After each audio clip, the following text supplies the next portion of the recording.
Hey, what's up, everybody? This is Charles Sabansi. I want to welcome you guys to another episode of the Dreamerspro Show, where we cover everything from sports, hot topics, classic debates, entertainment, and where we give you guys a fresh perspective on things and how we see them. And today we got a pretty interesting show for you guys. Before we get into it, please make sure you like the video and subscribe to the channel. So let me just get into this topic here. So, as you know, today we crowned a new NBA champion in the the Denver Nuggets.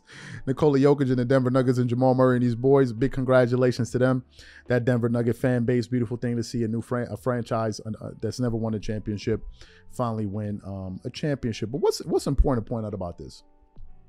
I think the most notable thing about this is the team that won and the style of play that won an NBA championship. I think really that's the key takeaway here. Let's think about this for a second. Most people will tell you that the only way to be successful in this type of NBA is to shoot a bunch of threes and aim for layups. But in the case of the Denver Nuggets, they said, no, we're going to play three-level basketball and we're going to play intelligent basketball. We're going to take threes. We're going to get mid-range shots. And we're going to get shots close to the basket and have an excellent post-game package as a part of our arsenal. And I think that's one of the reasons this team was successful. Apart from the fact that they're a very talented team, they're a very smart team. If you look at this series with the Miami Heat versus the Boston Celtics, one of the reasons that they lost was because they were extremely dogmatic. And they were a very low IQ basketball team. Now, that may seem like a flagrant statement, but I'll explain to you what I mean. The Boston Celtics were the bigger team than the Miami Heat. They had more size. They were also the more talented team. So one would ask yourself, why would the team that has more size and more talent lose? Well, it has to do with everything with their IQ. The Boston Celtics eliminated their own size advantage by constantly shooting threes. It was like as if they didn't know any other shot existed. And by you taking all of those damn threes, you eliminate your size. Now, this morning I was doing some research and I came across a soundbite here of the legend Jerry West. And he had a sit down with Paul George on a playoff P podcast, if I'm not mistaken. And a good podcast. And Paul George invited him on. And of course, as you guys know, Jerry West is a consultant to Steve Ballmer and the Los Angeles Clippers.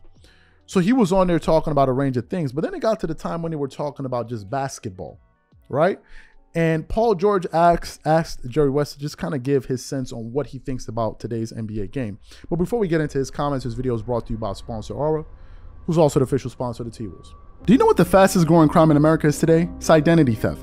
Imagine trying to log into your email only to see that your password has been changed. Then you start getting weird notifications from your bank and credit cards only to find out that all of your personal and sensitive information has been totally compromised. If you think it can happen to you and your family, just know that in 2020, over 49 million Americans were victims to identity theft, costing them a combined $56 billion. That is why we are excited to partner with Aura, who's the sponsor of this video. Aura is the #1 identity theft and financial fraud protection.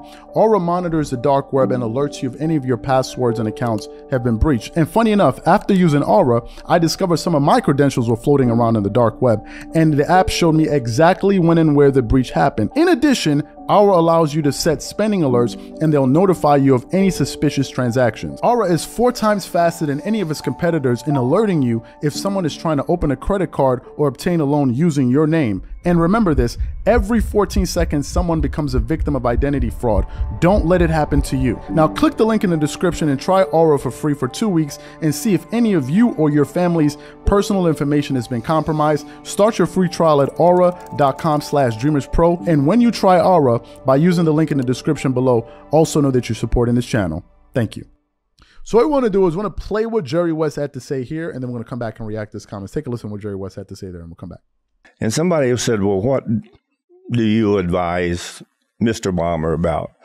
And Paul, it would be pretty much to what's a change in the game.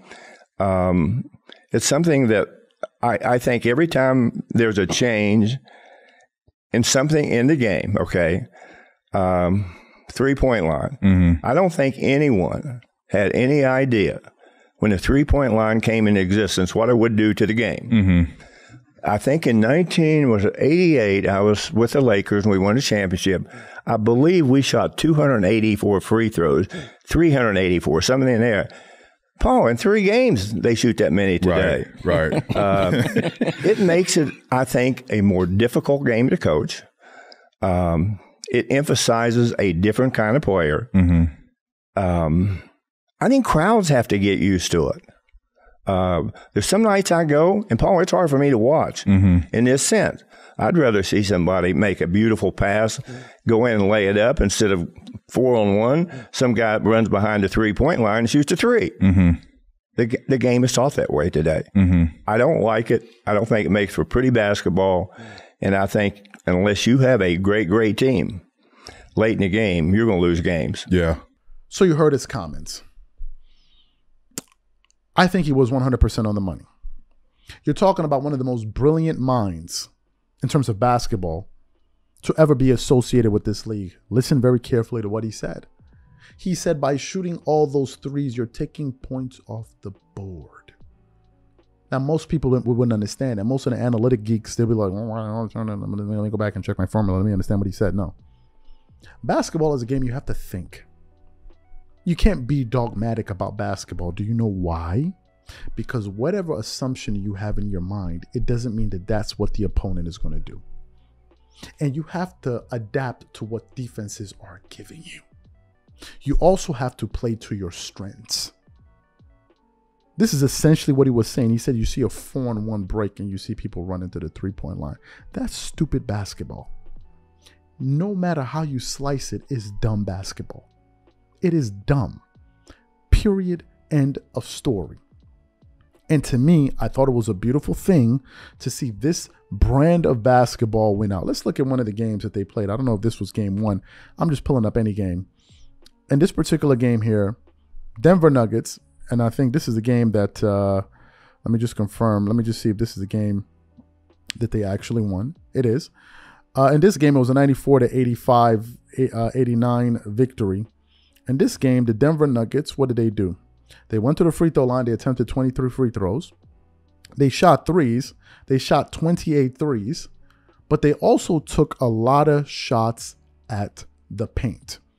And essentially, that's how they beat you. They played 3-level ball. If you also paid attention to this team, when the Miami Heat were running that zone defense, which is what stifled a lot of those teams and confused a lot of offenses, especially the Boston Celtics, what would the Denver Nuggets do?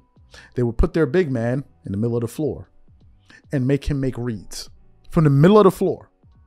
But in other teams' cases, what would they try to do? Dribble handoff, swing, the dribble handoff, swing, dribble handoff, and then get a bad shot from the 3-point line. No one can really figure out a way to crack the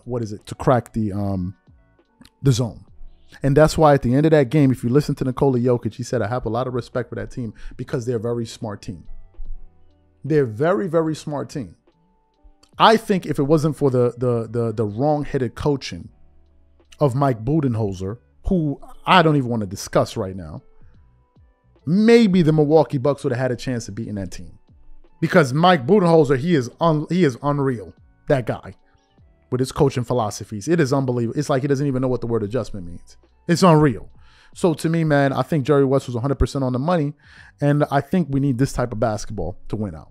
The Stephen Curry brand of basketball is cool too, but I think this type of basketball is more enjoyable to watch, in my opinion. So what I want to know from you guys, what do you think about the comments that Jerry West made? What do you think about the points that I made? Whatever you guys think, please leave your thoughts in the comment section, and we catch you on the next show. Peace.